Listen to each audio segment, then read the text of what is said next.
A heart closed. I grew up with my father. My mother left us when I was very young. I don't even remember her face. My father never spoke about her. Whenever I asked, he simply said, "She is gone." That was all. Eventually, I stopped asking. We lived in a small house near the river. It was quiet. We didn't have many visitors. My father worked hard, fixing cars in a small shop. He came home late, tired. He ate dinner in silence and went to bed early. Most of the time, I was alone. I read books and walked by the river, watching the slow, calm water. I liked the quiet.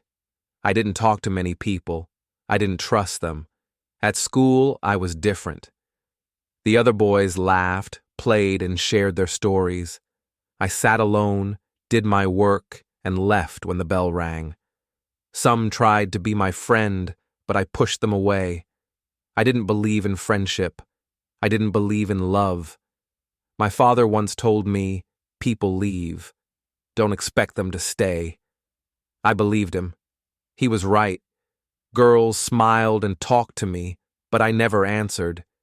They asked me questions, but I walked away. I saw how they laughed with others, how their attention shifted from one person to another. I thought their words were empty. I didn't want to waste my time. I focused on school, on work.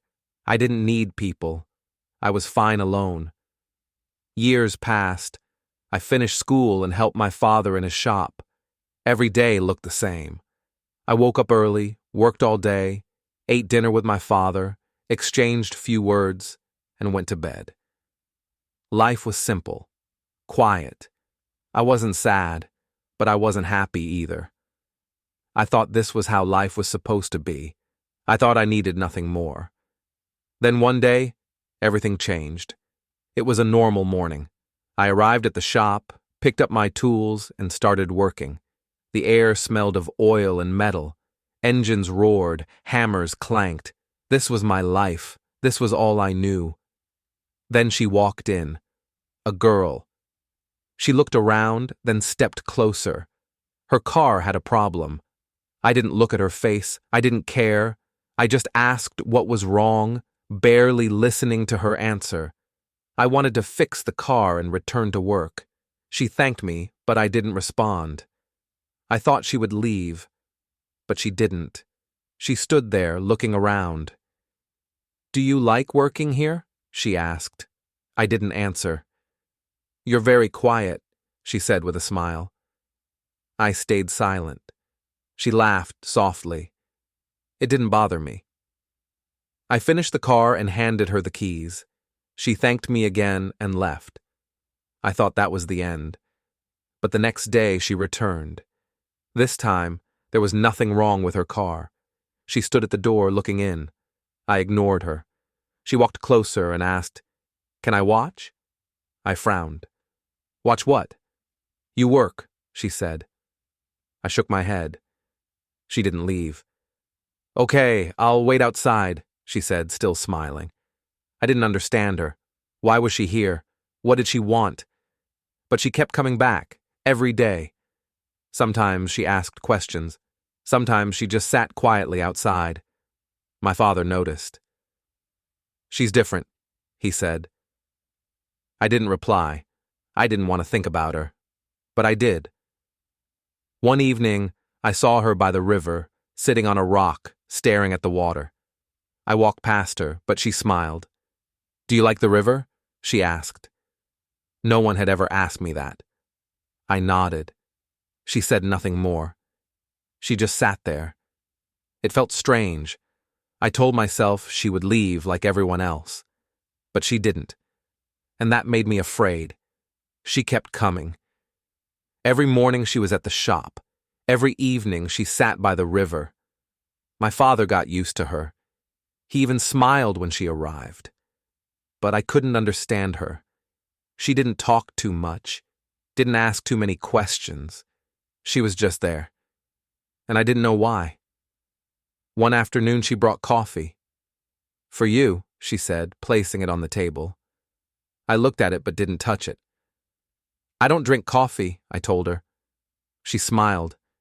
Then I'll bring tea next time. Why? I asked. She shrugged.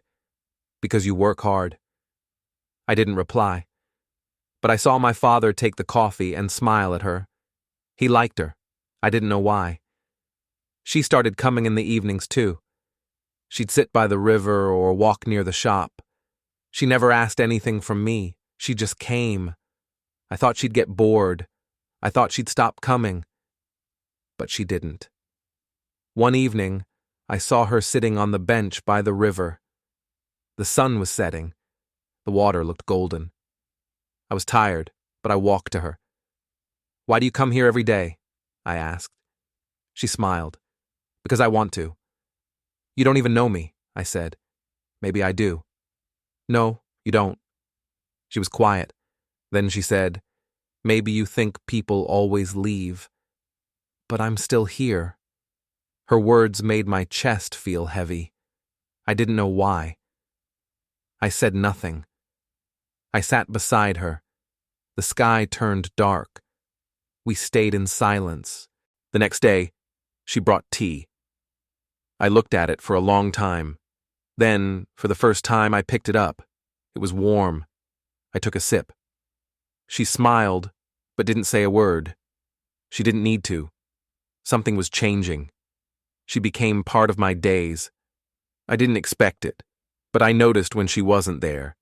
She talked sometimes, but never too much. She never pushed me to speak. She was just there, and I let her be. One day, she came later than usual. I was working, but I looked toward the door. She wasn't there. I told myself it didn't matter, but it did. The hours passed, and she didn't come. Then, in the evening, she arrived. Sorry, she said. I had something to do. I didn't ask, but my hands shook a little as I worked.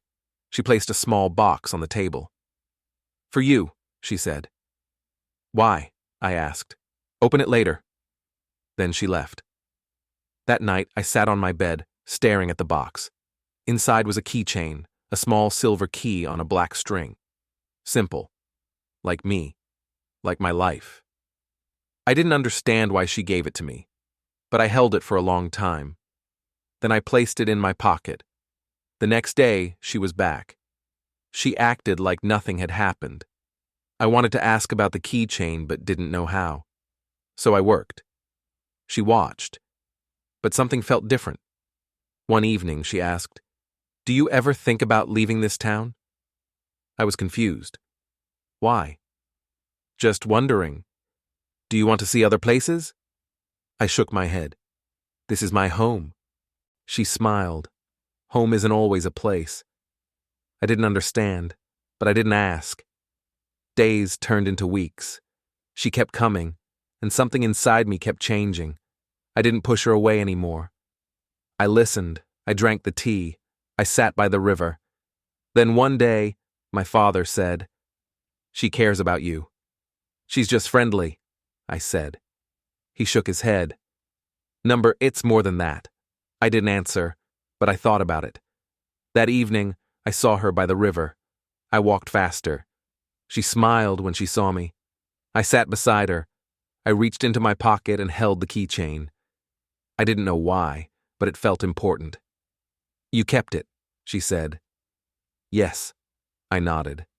The sky turned orange and pink. The air was cool. I looked at her. Why do you stay? She smiled. Because I want to. And for the first time, I believed her. She kept coming, and I felt something different each time. A small feeling, growing slowly. I started waiting for her. I started listening more. I started looking for her before she arrived. Then one day, it rained. The shop was quiet. My father went home early. I told myself she wouldn't come. But she did.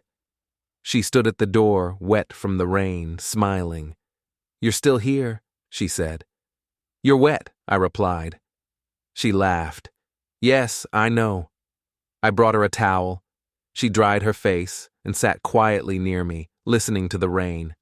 Then she asked, Do you ever feel lonely? I didn't answer at first. I had never thought about it. No, I said. I don't need people. She looked at me gently.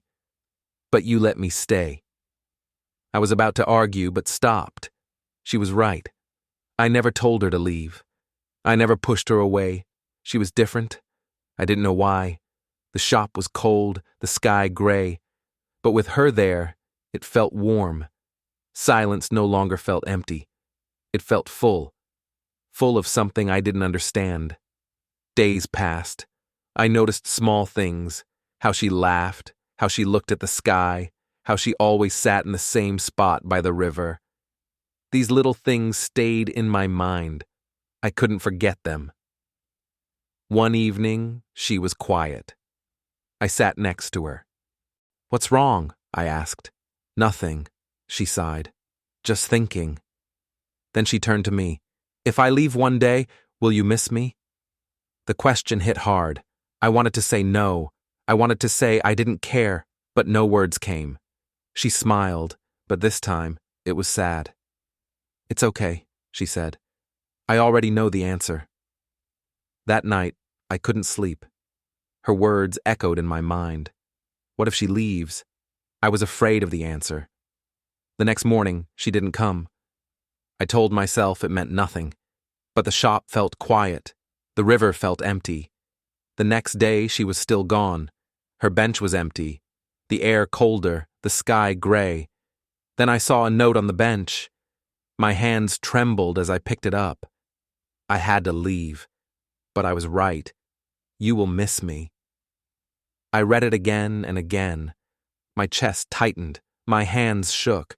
I wanted to ignore it, to pretend it didn't matter. But it did. I missed her, her voice, her quiet presence, her place by the river. I missed how she looked at me like she knew me. I sat alone, holding the keychain she gave me, turning it in my fingers, feeling its weight. She was gone, but she was still here, in my thoughts, in my heart. I had spent years keeping people away. I thought I didn't need anyone, but now I knew the truth. My heart was no longer closed. It had opened without me realizing it, and now I didn't know how to close it again. If you found this video helpful, please give it a thumbs up and share it with your friends. Don't forget to subscribe to the channel. Before we go, let me leave you with this. Learning English isn't just about memorizing words or grammar rules. It's about connecting with people, just like Sarah did on her trip. So keep practicing, stay curious, and most importantly, enjoy the journey. See you in the next video.